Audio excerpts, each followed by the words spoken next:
free Israeli hostages within 72 hours.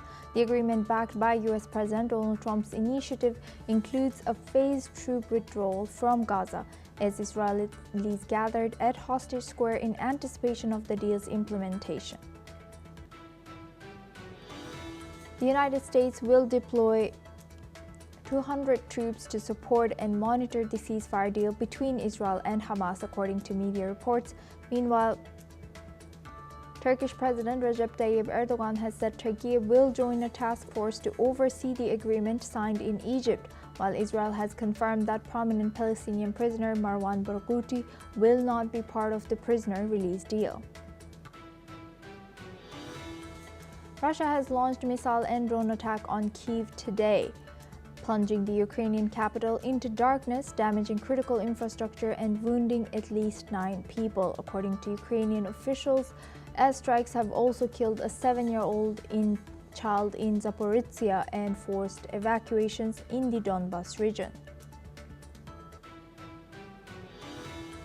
U.S. Transportation Secretary Sean Duffy has warned that air traffic controllers who repeatedly fail to report to work during the government shutdown could be fired.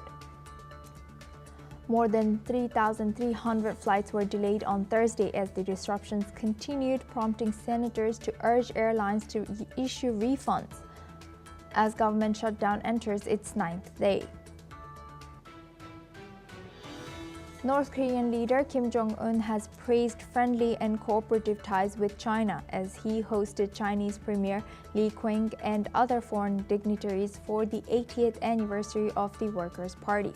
The celebrations, attended by Russia's Dmitry Medvedev, come as Pyongyang prepares a massive military parade.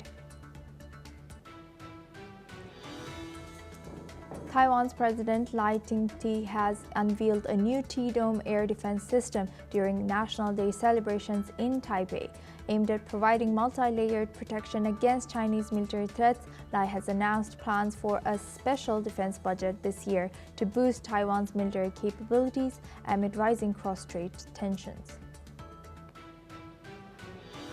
Peru's Congress has approved impeachment proceedings against President Dina Boluarte after lawmakers filed 4 motions seeking her removal. The move comes amid growing public discontent and political turmoil in the country. Sweden has announced a $367 million investment to boost its anti-drone defenses, including systems to down drones and deploy hunter drones amid rising aerial threats. The funding will also enhance JAS-39 Gripen fighter jets as Europe faces growing concerns over hybrid attacks.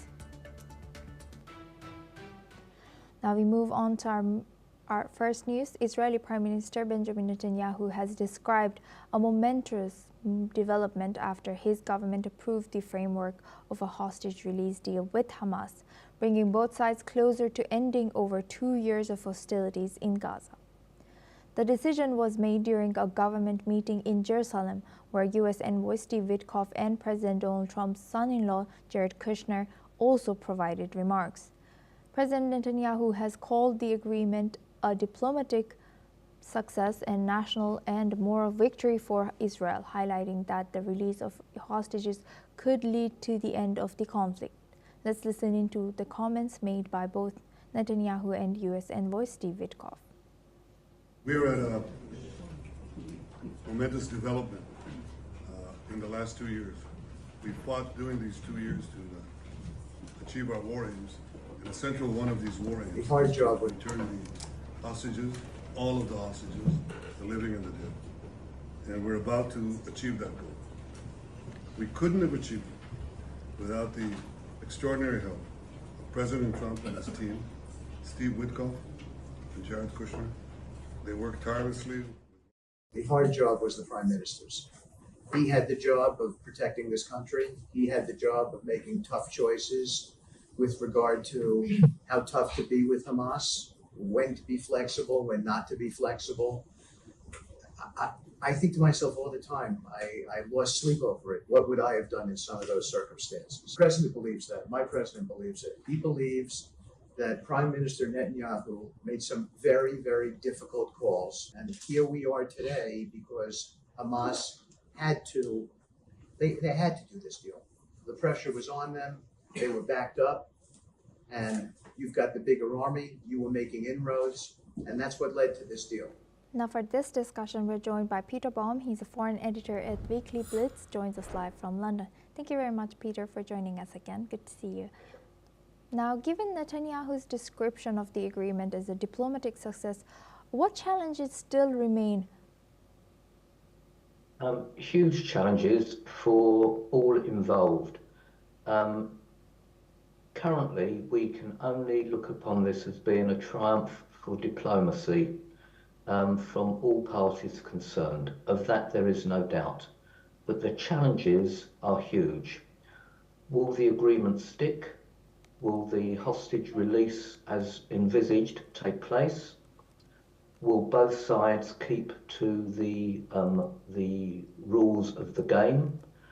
Will there be pressure from the extremists on both sides to try and create havoc in this agreement? At the moment, it would seem from the pictures we've seen in both Gaza and Israel, and the comments that we've had from active players interested in achieving peace worldwide, it looks as if this diplomatic effort, a remarkable piece of diplomacy, will go forward, but the challenges are immense. The one thing that I would say, it's been quite remarkable how Iran has been totally isolated from this initiative.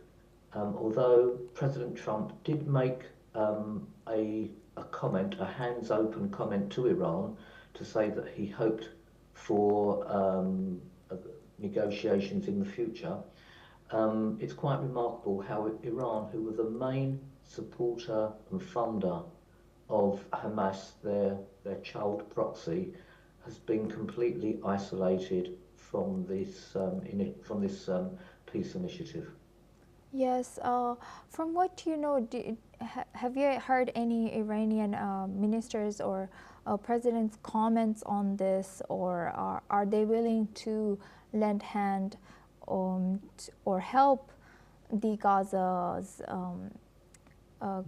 moving forward? Yeah. Very good question. Nothing officially as yet, but I have heard through my sources that the meeting between that President Macron had with various foreign ministers yesterday, including the Prime Minister of Saudi Arabia, behind the scenes are reaching out to Iran, although there has been no, to my knowledge, no official comment from the state media Iranian news agency as yet. I would think that Iran are finding it very difficult because of the sanctions imposed by France, United Kingdom and Germany. So Iran are in a very difficult position, an isolated position, but I have heard behind the scenes France via Saudi Arabia are reaching out to them. And don't forget one other thing, Saudi Arabia are absolutely delighted that Iran has been isolated and has been weakened. The Saudis have no love, Sunni Saudi Arabia has no love for non-Arab Shia Iran. So we'll see if anything is forthcoming from those behind the scenes negotiations. Right. And now going back to other international players who did have a role in this, like Egypt, Turkey, and Qatar, what role do you think that they played in securing this peace deal? Right. If we listen to the comments made by President Trump, he has specifically named those countries that you've mentioned, as well as Indonesia, which is interesting, the largest Muslim country. He has completely ignored the efforts of the European nations and the European Union, which is interesting and is why I think President Macron convened this hastily arranged meeting of foreign ministers yesterday just to keep France's hand in the game. But President Trump completely ignored any European nation and gave absolute credit to Turkey, Qatar, Egypt and Indonesia, as well as his own diplomats, of course. So I think that in itself was very interesting. And I think Trump is very annoyed with those European nations for recognising a state of Palestine without preconditions on Hamas and just at the wrong time during his negotiation process.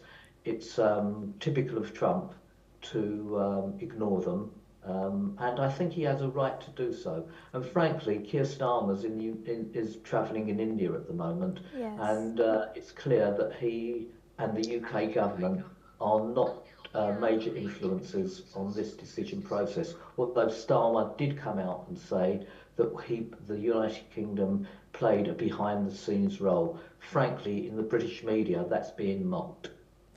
Right, and you mentioned that yes, today France is hosting this convention with other Arab leaders for this deal. Although now that the deal has already or kind of entered the first phase, what are they discussing? What is there to discuss for them? Exactly so. So from a political and a public relations point of view, it's absolutely incumbent on France and Macron to keep him in the public eye as a significant and influential world leader in terms of this Middle East process is concerned. He is clutching at straws. There is absolutely no way that he is relevant to this current discussion going on. And don't forget, another reason why he decided to hastily convene this meeting was because of the pressures he's facing domestically. Yet another Prime Minister, the shortest Prime Minister in France's history, has resigned. He has to form a government. He's clinging on to power by his fingernails. So for him, he thought this would be a way of deflecting from domestic affairs and keeping France as a significant player in world affairs, which from the statements we've had from Donald Trump, she is clearly not. And last but not least, some of our guests have mentioned they endorsed Trump to get Nobel Peace Prize, and then some of our guests have mentioned other countries like Qatar's or other mediators to be endorsed. What's your take? Who do you think should be endorsed? For any morally decent person with common sense, Trump should surely be nominated for this Peace Prize. However, it would not surprise most of us who follow academia and the giving out such prizes. There is a kind of Trump derangement syndrome, and Sweden and the Swedish government, or certain members of the Swedish government, and certain committees such as the Nobel Committee have Trump derangement syndrome. So it wouldn't surprise me in the least that he is not nominated, and the excuse will be that he was not nominated in time.